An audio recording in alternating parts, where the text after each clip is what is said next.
Thank you, Sabelo. And thanks to the two DDGs who are here with me, Mr. Mkalipe and Mr. Murdoba, to members of the media. This is a media statement where we're releasing the National Labour Migration Policy for public comment. For the first time in the history of South Africa, the government of South Africa has formulated a comprehensive national labour migration policy. We have researched extensively and benchmarked internationally in search of policy based on best practice. It has become increasingly apparent with the rapid expansion of international migration flows that South Africa needs to develop appropriate policy effectively to manage this. South Africa is not immune to international migration trends, as well as attempts to exploit this for political gain. Our response is to develop effective national labour migration policy. Today, after completion of the cabinet process and consultation with the social partners, we officially table the National Labour Migration Policy for public comment and engagement. This policy covers the following broad but interrelated areas where policy gaps exist: the labour migration governance and management, data for evidence-based policy monitoring and evaluation, the labour migration to South Africa, and the labour migration from South Africa. It's very important that you note that part, that we're not talking about labour migration only inward, but also outward.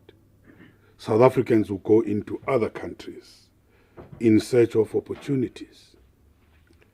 The proposed National Labour Migration Policy aims to achieve a balance across the four areas. The first is to address South Africa's expectation regarding access to work opportunities, given worsening unemployment and a perception that foreign nationals are distorting labour market access. The National Labour Migration Policy, together with the proposed legislation, will introduce quotas on the total number of documented foreign nationals with work visas that can be employed in the major economic sectors such as agriculture, hospitality and tourism, construction. You can mention a number of them. So this policy will be implemented by also small business intervention and enforcement of a list of sectors where foreign nationals cannot be allocated business visas, and amendments to the Small Business Act to limit foreign nationals establishing SMMEs and trading in some sectors of our economy. The Department of Home Affairs is also reviewing the current legislation and strengthening the Border Management Authority to secure the porous borders and allow for the orderly movement of the people and other nationals through the ports of entry only. From the side of my department, together with all the relevant authorities, we are stepping up inspections to enforce existing labour and immigration legislation. Secondly, a correction there, it's Home Affairs, not higher education and training. They have, Home Affairs released a list of scarce skills and critical skills in high demand to provide guidance to all institutions to prioritize education and training interventions in those areas. The list will be used as a last resort to allow foreign nationals in possession of the listed skills that the economy requires and where job offers have been made to be allocated work visas. The government will impose various obligations on both the employer and the foreign national to transfer skills to locals, and permits will be limited to specific durations. But we must add that this skills list was drafted and researched by the higher education, although it's published by Home Affairs. Thirdly, South Africa is a signatory to international treaties and conventions governing the rights of migrants and refugees. All policies and interventions were developed within the ambit of the Constitution of the Republic of South Africa. And government will ensure the protection of migrants and their families in accordance with the international standards and the guidelines. Fourthly, South Africa will also implement these initiatives within the context of the regional integration and cooperation imperatives that have been agreed. These have been agreed to at the SADC level, the Southern African Development Community, and at the level of the African Union. So the National Labour Migration Policy goes hand in hand with a proposed Employment Services Amendment Bill, providing the policy framework and the legal basis to regulate the extent to which employers can employ foreign nationals in their establishments, whilst protecting the rights of the migrants. Our argument is very simple. Given our constitution, given our basic conditions of employment, all workers have rights, regardless of where they come from. The proposed amendments to the Employment Services Act of 2014 aims to limit the extent to which employers can employ the number of foreigners in possession of a valid work visa in their employment, and codifies the implications of the employer engaging foreign nationals to promote, amongst others, only employ foreign nationals entitled to work in terms of the Immigration Act, the Refugee Act, or any other provision. B is to ascertain the foreign national is entitled to work in the Republic in the relevant position, satisfy themselves that there are no South Africans with the requisite skills to fill that vacancy, prepare a skills transfer plan where appropriate, employ foreign nationals on the same terms as local workers.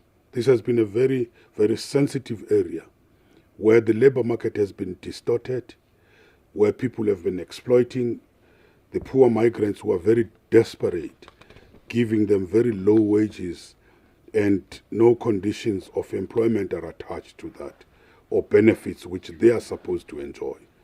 And they must retain copies of relevant documentation. So the proposed amendment bill proposes a framework that will enable the minister to set quotas for employment of foreign nationals.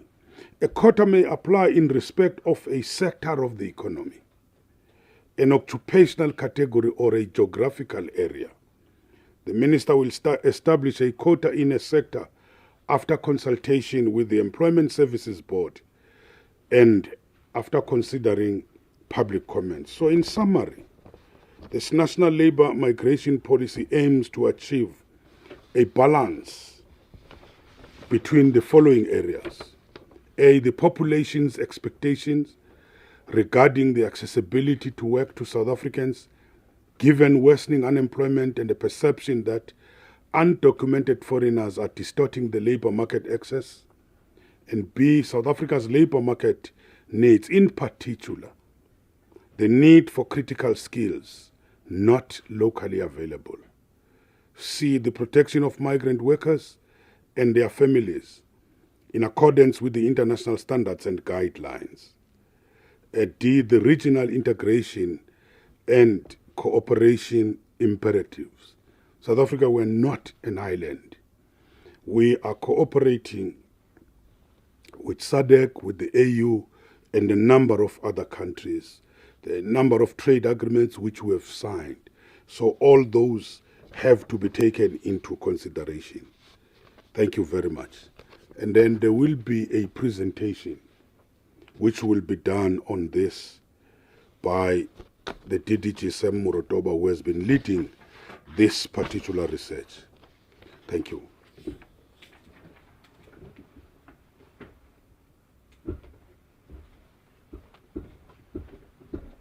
Thank you very much, Minister, and good afternoon, colleagues. I'm going to be brief on the presentation because the Minister covered the details.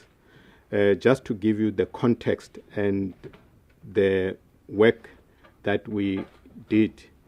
We were led by the Interministerial Committee, which was appointed by the President. And because migration issues cuts across a number of departments, we are just one component. The slide shows you the total number of ministries, 12 of them. And later on, we identified defense and public works as necessary departments because they deal with the border part and also the fencing and so on. So this was the list of ministers that led this process. We also had the assistance of the ILO and Professor Olivier, who is a well-known guru in migration, who is also connected minister from overseas, and he's participating in the live stream. And this IMC was given an instruction by the President to look at treaties, like the Minister said, the aspects of the labor, labor and employment, and various sectors of the economy, and most importantly, uphold the Constitution and the relevant statutes. Now, you will know that migration, there are pull and push factors that are leading people to leave. And various scholars in migration will tell you a whole range of issues around migration. It's a very complex, sensitive, something that, if not handled properly, can result into all sorts of unnecessary challenges and the kind of things that we are seeing also in our country. Just on the numbers, Stats SA, when they do migration, they reflect on migration internally and externally. Now, labor laws are national, and we are not worried about the people's, that is migration from Limpopo to Gauteng and so on. This is about foreign nationals coming from outside of the borders. Now, estimates that they did up to 2017, and we're looking at the current census, projected that we will be sitting with about 4 million migrants in the country. And if you look at a number of push factors or documentation that we have, working with Home Affairs, we're able to identify a number of red spots. One of them is the special dispensation, which has also been extended to Zimbabwe, Lesotho, Angola, which continues to attract quite a number of people, and we are forced to house them locally. The other one, which is a major problem, is the overstayers of people who come into the country. For instance, in 2019-20, 15.5 million people were recorded as having entered the country, and 13.9 returned, and which means that 1.6 million remained in the country, and they continue to be illegal. Now, they published statistics from 2016-17 to 2019-20, giving you just the trends in terms of people coming into the country and those departing and the overstayers. And if you look at the column, you will notice that 2016-17 we had 1.6 million. 2017 up to 18 we had 1.4 million. 18-19 we had 1.7 million. 1920 we have 1.6 million people that are not living. And Home Affairs has this good map that shows you the porous areas of our borders, and that is why we have the Border Management Authority that is looking at interventions to try and address that problem, because that's where we are experiencing an inflow all the way from Africa. But the problem is not only limited to that. If you look at the entire Africa, and there's a website that you can also visit yourself, within the whole African continent, South Africa is attracting the highest, or is currently housing the largest number of migrants at 2.9 million. We are talking about documented. Now, the situation becomes worse when you include the undocumented. Both the Stats SA, UN DSA, this is the United Nations Department of Economics, they currently estimate 4% of the population to be migrants and about 7% to be labor force. And if you look at other countries that are closer to us, it's only Cote d'Ivoire, Uganda, Sudan, Nigeria, Ethiopia, and Kenya in terms of the inflow of migrants. But they have got very strict. I think the minister talked about legislation in the neighborhood. You can visit their website and look at what countries like Swaziland, Namibia, Botswana, and so on did in terms of legislation, which is much more stricter than what we are doing. And I think the minister talks about the policy context. This is one of the 9 sub-themes of the national employment policy that we're working on, and labor migration is something that we've started since 2017. We're looking at a number of issues to address unemployment, and I think the rest of the presentation covers aspects that the minister raised. It's just that in the presentation we give you more detail, the rationale, the context, and key interventions. I'll go to the last slide on the consultation. For us to release this policy, you have to go through very, very extensive process. After research, after consultations at government level, we have processes of clusters that we have to go through. We have what we call the socio-economic impact analysis. We have to get clearance from the state law advisors to check the constitutionality of the bill and so on.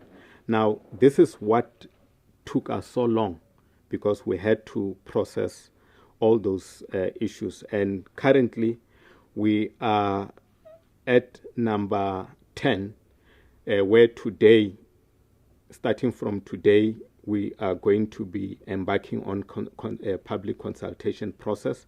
Thereafter, in May, June, we'll go to NEDLEC, and depending on the extent of comments and amendments, we may go back to Cabinet in July, and then we will then go to Parliament.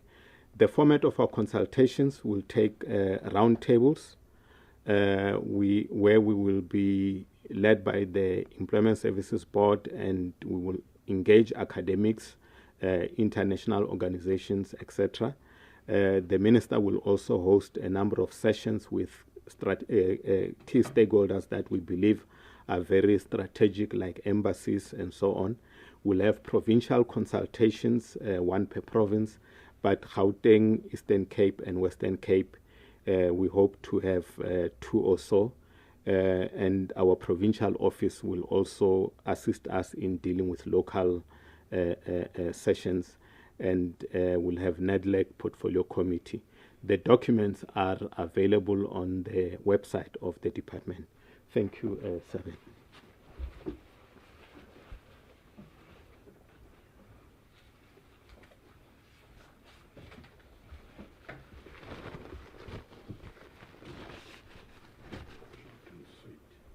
Thank you very much, Minister and DDGs.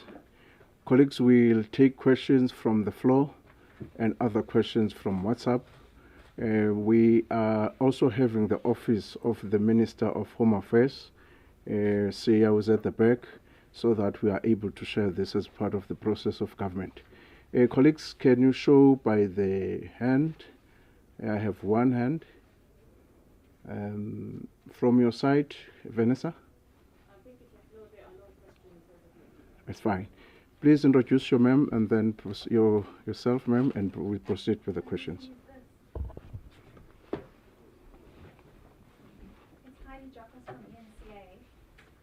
I think we were all expecting a bit of a lengthier briefing, but anyway, Minister, I would like to ask you your remarks with regards to Operation Dudula.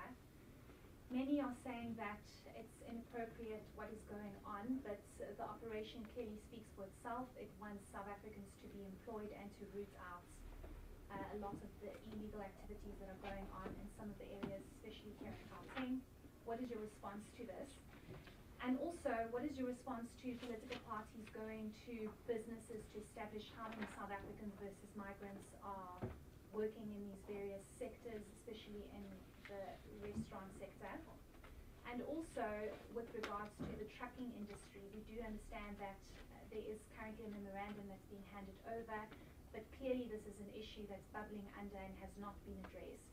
So, as the Minister of Labour, what is your response to all of these three? Thank you.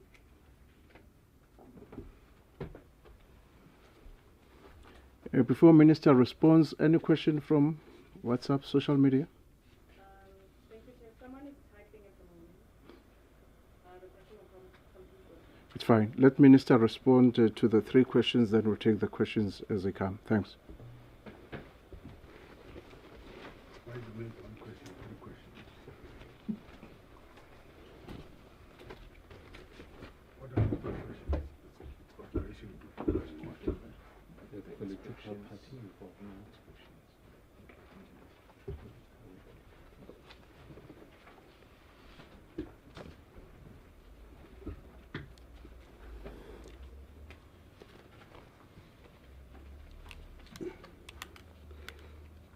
The first one, Operation Dudula. I just want to urge South Africans not to engage in, no matter what their feeling is, in relation to these issues. They have the right to protest, but not to engage in illegal activities and even violence. So we can't condone what they are doing and getting into the areas and forcing their way through. It's not acceptable. But remember that the JPS cluster is handling this particular matter because once it becomes the way it is, it doesn't become just a labor issue. It goes beyond that. So they are dealing with this particular matter. That's the same with the trucks.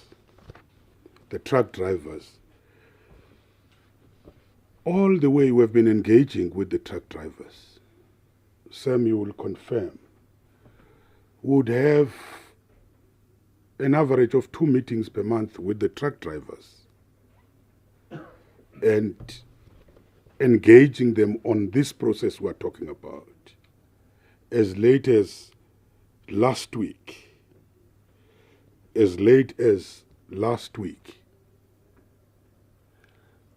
I was speaking to the General Secretary about the release of the document today. And he welcomed that. They are looking forward to making input into this particular document as part of the public comment. Sometimes we are shocked about their tactics after we've been into several meetings with them. Because what we are not going to do is to do things arbitrary. We will have to follow the legal processes, and this is a process which we are following. We hear that they talk about 0% of foreign drivers because they are not a critical skill. But there's a reality here. There are people who were employed long ago. What are you going to do with those people? We have contracts, we have rights. But there are also people who are legal in this country, who might be refugees And according to the international obligations, the refugees have a right to be able to do something for their living, including looking for work, as long as it's done in a legal way. So what we're not going to accept is the disruption of the economy when people have been given the platforms to deal with the issues. And I must raise this. Maybe Mr. Mkalipe would like to talk to it. These unions of the truck drivers, we've been trying in the various forums to persuade them to register their membership, to register as unions, so that they can come to the bargaining table. We've gone out of our way to persuade the bargaining chamber to make certain concessions for them to be able to act with the other organized unions who are in the bargaining chamber. But they've refused. They said they are representing the employed and the unemployed, therefore they are not a trade union. Then we ask them, how are you going to negotiate the conditions of service for your own members? So we sit in forums, we agree on the way forward, and sometimes they go out and become disruptive. We're not very sure what their agenda is. But we still say people have the right to demonstrate, to raise their feelings, but not in violence. We will continue engaging them. We are expecting them that they will make an input to this process as we are finalizing the issue of the quotas. And I must put it very clearly. In terms of the law, we can't ban the employment of the foreign nationals. It will not allow us. This constitution of this country will not allow us to do. We can limit it and control it. That's what we are trying to do.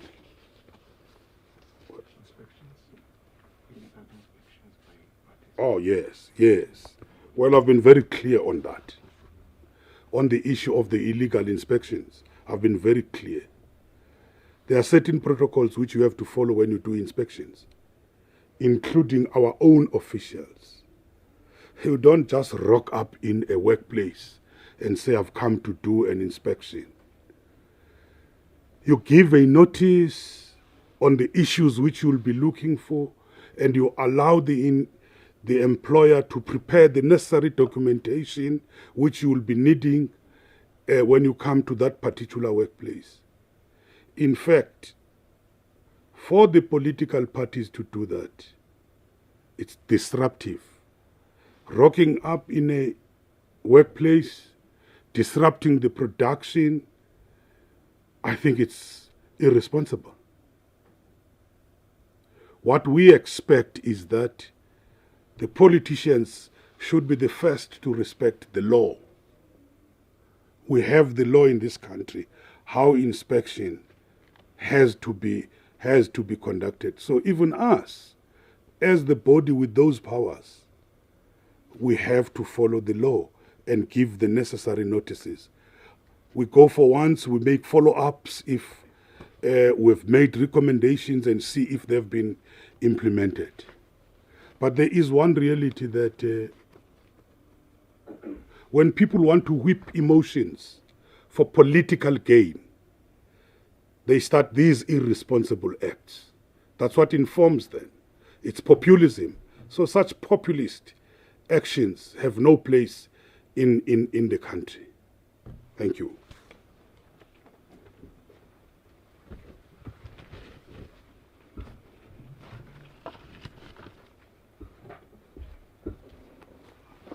Thank you, Minister. Do we have any questions from the WhatsApp groups? Vanessa, over to you. Thank you, Chair. Yes, a question from Andisiwe. Andisiwe wants to know the name of the DDG who explains the position. The name of it? Can you repeat? Andisiwe, what is the name of the DDG's name? The one who explains the presentation. It's Mr. Sam Marotoba. Fine. Any further questions, ENC? Any further questions from colleagues before we give Mr. Mkalipi to explain a few things? Over to you, Mr. Mkalipi.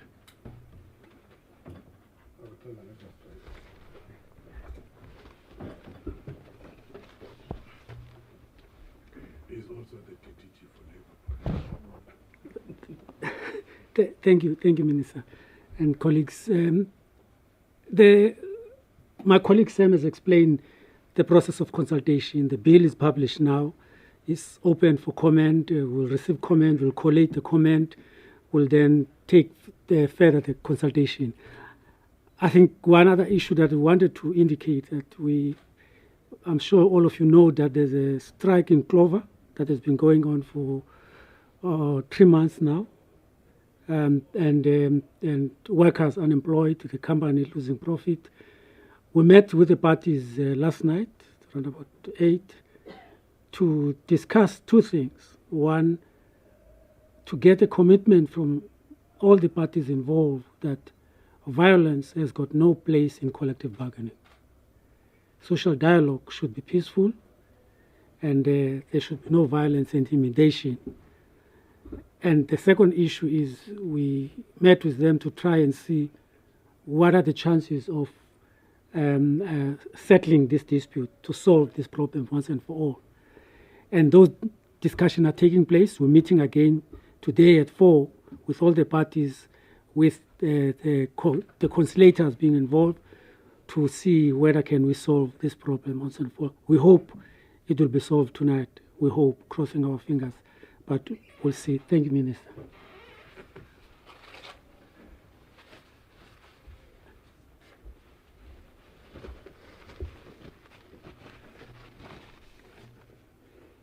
Colleagues, noting that there are no further questions, we will allow you. Because I'm the only one here, I'm going to take the opportunity. Minister, you said something that was interesting, and maybe I heard wrong, but you're saying that you've been trying to engage with the unions with regards to the issue regarding the trucks and the truck drivers. So my question to you is, they clearly don't want to speak, and there's clearly a broader issue here. So I just want to understand. Is this not working? Is this one working? Okay. Okay. Well, you can hear me, right? Mm-hmm. Okay.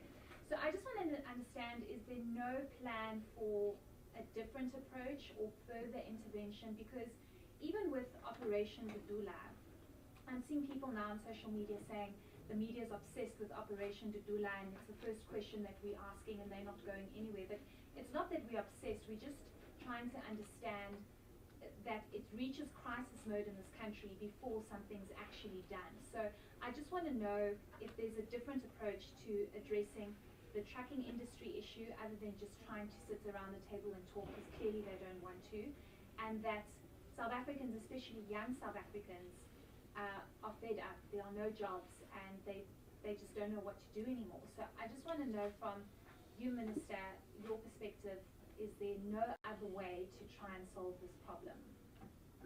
We'll indeed take that as a last question. Minister will respond to that question and make closing remarks, colleagues. Over to you, Minister.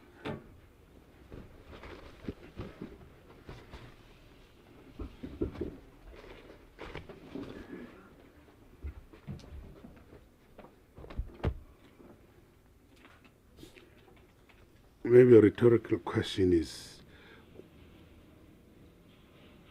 what would be the different approach? Except to call all the parties and engage with them on their issues. That's what we've been doing. But the issue is linked to the crisis of unemployment. And I think the President, in the State of the Nation, and a follow-up from the different ministers, have been able to talk about a package of measures to intervene in the economy in order to create more jobs. We've talked about mass public employment programs, localization, industrialization, the massive infrastructure build. We've talked about all those programs, which are a package which was negotiated also with the network partners. And now what is left is the implementation of that particular program. So this matter relates to the employment. Whilst we're negotiating with the unions to say there are various platforms where their issues have to be addressed, the government is continuing with what I would call the issue of increasing employment in the country. You know where we're coming from. Even prior to COVID, the economy was going down. Come COVID, lockdowns, a lot of jobs were lost. Some of the companies have been able to come back, some have not. You know the violence and the destruction which we saw last year in July in KZN and in Gauteng. People lost lots of jobs. And when we're recovering from this COVID-19, then came was it the fourth wave, the Omicron. So it's a reality.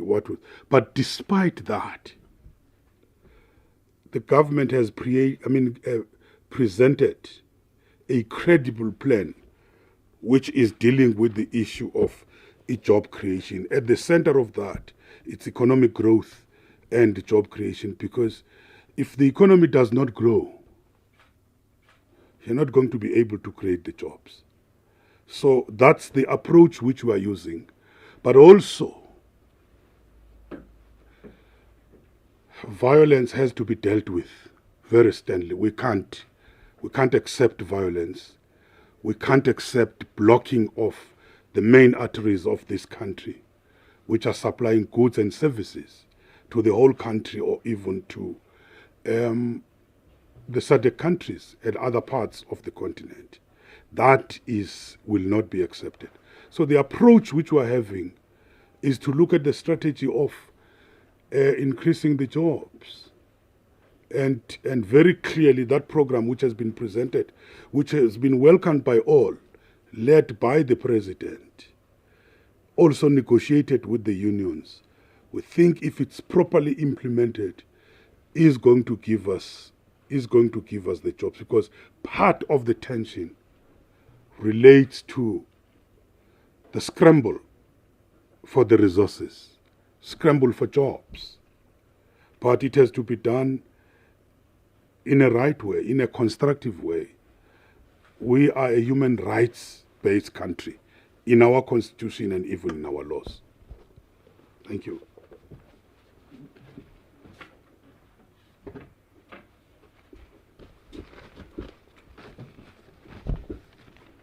Colleagues, we have come to the end of our briefing.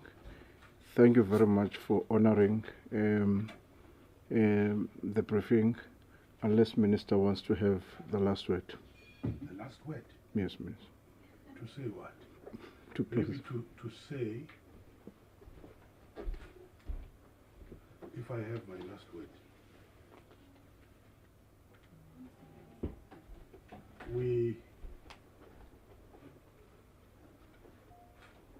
This public consultation, insofar and subject to correction, they are going to take 90 days.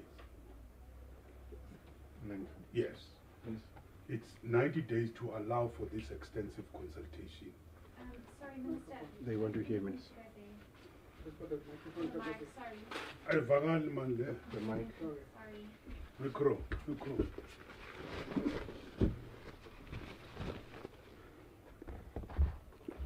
I was saying the public consultations will take a maximum of 90 days to allow for that extensive and widespread reach of all the interested parties. And my interest and a clarion call to our people is to make sure that they participate in this process. And they must avoid violent and threatened actions, which sometimes are led by political opportunists. This is an opportunity for all to come to the party and we regulate this complex matter, because it's a complex matter. And I want to repeat what Mr. Mrotoba said, the DDG. It's a balance of the expectations of our people, the international conventions we have signed, we are party to, be it at the ILO, at the United Nations, at the AU, at SADC. We need to balance all those. By the way, countries like Zimbabwe, like Botswana, like Nigeria, they've ring-fenced certain areas for their citizens. Nobody else is allowed either to trade or to be imported to do the job in those areas. But with us, we have to balance it with all these international obligations and our constitution in particular. So we are calling upon all to come into the party. We have created a platform now, which is for engagement. And we will go out, talk to our people, listen to their views, pull them together, and then come up with a final product. Thank you.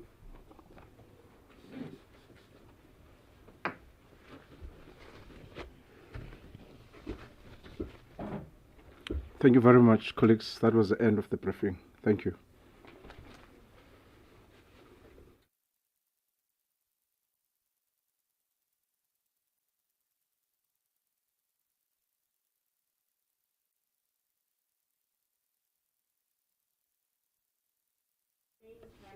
From Radio France International. There's a perception that foreign nationals are distorting labor market access. Does it mean that the government agrees with this public perception? And where does this perception come from?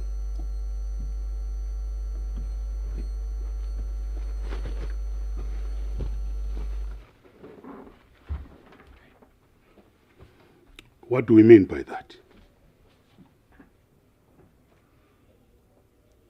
Employers decide in certain sectors, which we have mentioned, go on your own into the restaurants here in South Africa. You will see what's going to happen. There are restaurants where 100% of the people employed in those restaurants are foreign nationals. What's the reason for that? You go into the farms. So we can mention a number of, you go into the security. The reason for that is because the employers, they know that those workers will not fight for their rights. They are exploiting these desperate workers and give them anything. If there are agreements in terms of the collective agreements, those workers just for survival purposes, even if they are supposed to say take 50 rand an hour, they will be ready to take 10 rands an hour. And what the employers do is to want those who are ready to take anything which has not been determined. That's distorting the labor market. That's what we are saying. But it's not those workers who are distorting the labor market. It's the practice of the employers who want to continue exploiting those workers, knowing that those workers are desperate, they will take anything. That's why our argument is, if you employ them legally, you must be able to give them all the necessary rights and the benefits which are equal to what we are giving to the locals. Because if you don't do that, you are distorting the labor market. That's what we are saying.